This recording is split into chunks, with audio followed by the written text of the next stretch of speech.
what was prison like? Whether it's Germany or whether it's Australia, what were some of the darker moments in prison?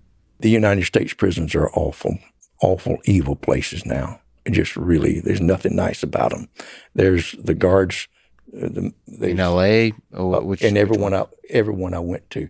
It seemed like the further east I went to Oklahoma, and it was nicer. But all of them on the West Coast, they was hatred there, and they got really stupid people hired, just incredibly. Oh, hatred by the guards. And the inmates. Like, I speak Spanish, and I walked into the Spanish TV room, and it was, Senor, no, you can't come in here. And I walked across to the black, hey, get out of here, white boy. It was just like, what?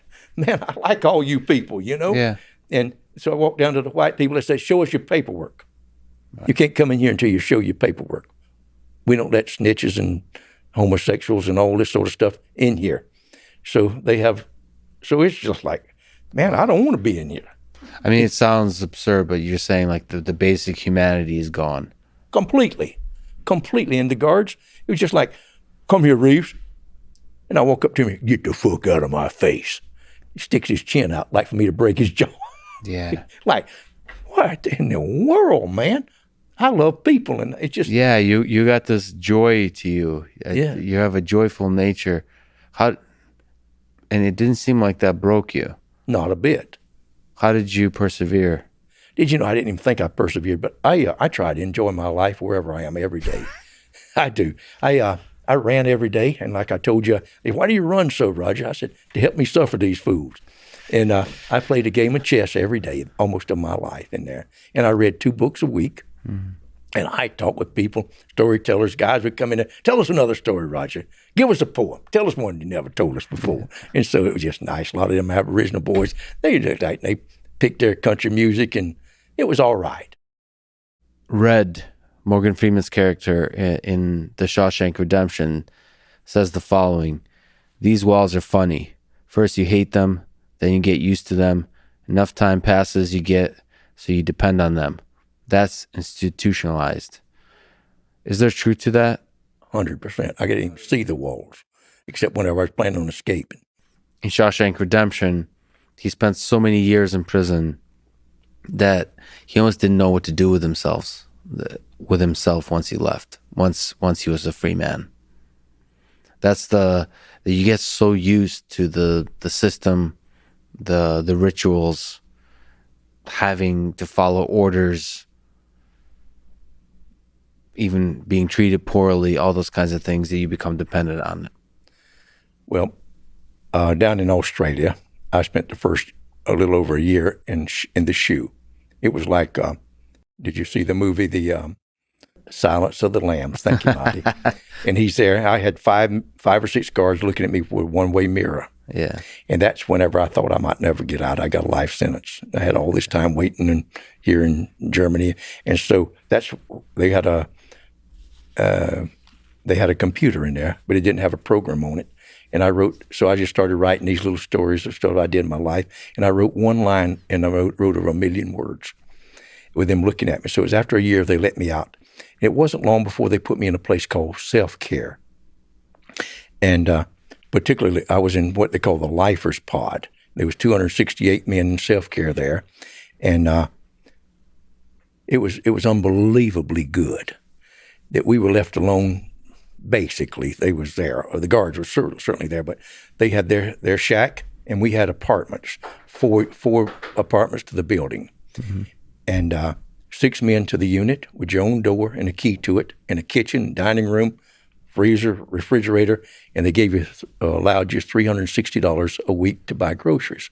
And I cooked for about 16 years, and learned to cook good. Mm-hmm. And the people and other people have their specialties, and so that was quite.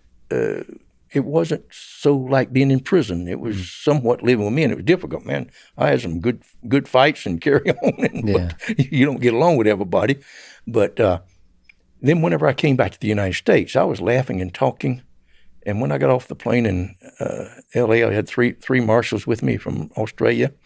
I was slammed upside the wall. I mean, hard, put ankle bikes on and handcuffed so tight till they cut my laying off, face forward, lands apart.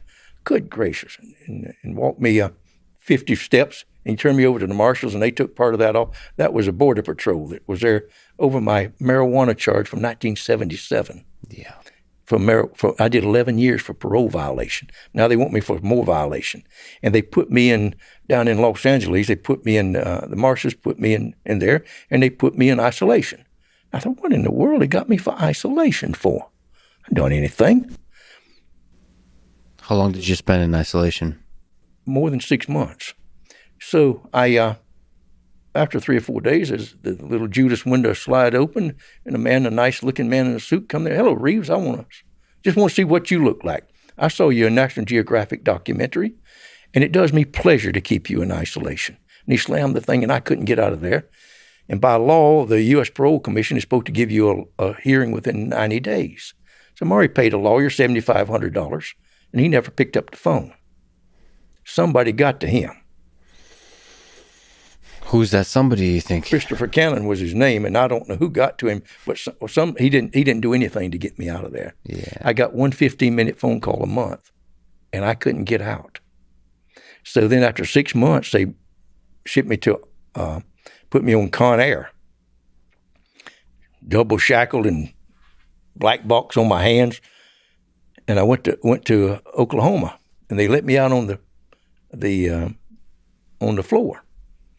I couldn't imagine. Then I could call after a couple of days, and they said, there was a man here from Washington give you a parole hearing. You only got here at 3:30. So he left. He said he'd be back next year. What? I've been in now over 6 months. So then there was a lovely little lady. She was a case manager or something. She said, you can ask for parole on the record. And I said, please do. She said, I'll send them an email. And the next day I got my parole. 90 days later, they sent me to Terminal Island and put me in the place there with the invalid, I guess, since I'm as old as I am, 78 years old. So they put me in the people in there dying in wheelchairs and legs off and arms off and cancer. So I was in there and I pushed the fellers around. And I come out of the chow hall there, and I went to go to the right to get me a haircut. And 2 Mexican guys there, a lieutenant, another one, walked between us. And he went like the boop, boop, boop. And I said, I could outrun you. And they slammed me, put me on the ground, handcuffed me, and put me in the shoe for a week. I got out, and man, they put me back in the place. They treated me rough. So I got in a little more trouble, and they put me back in the shoe, and I wouldn't come out. They had that, the virus was out killing people. So they killed 8 people in that unit I was in. Oh, wow. So, I mean, I wouldn't even come out to take a shower. I had a little straw that I put in the sink, and I'd take a sock that I had and scrub myself with it with some soap and a glass of water over my head, and then clean the floor up and put it in the toilet. So that was your time during the coronavirus pandemic. I got out last April, right in the middle of it, and they were dying bad in there. So I was treated worse for that last year in America than I was for the whole 20 years in Australia, the 18 years in Australia. And then you were a free man at the end of that year. They put me out and sent me home, and the parole officers couldn't even come. They weren't working. They were just doing everything by video. Said, better not have a drink. The only thing was I couldn't even have a drink of wine. So after a year, I had to take psychiatric treatment every week. I had to go talk to the psychologist. And me and her got along great. She was a good Christian woman. We just chatted and talked. And I think they said, so I had to pee in the bottle every week. I said, I've been in 33 years. How many piss deaths do you think I've had?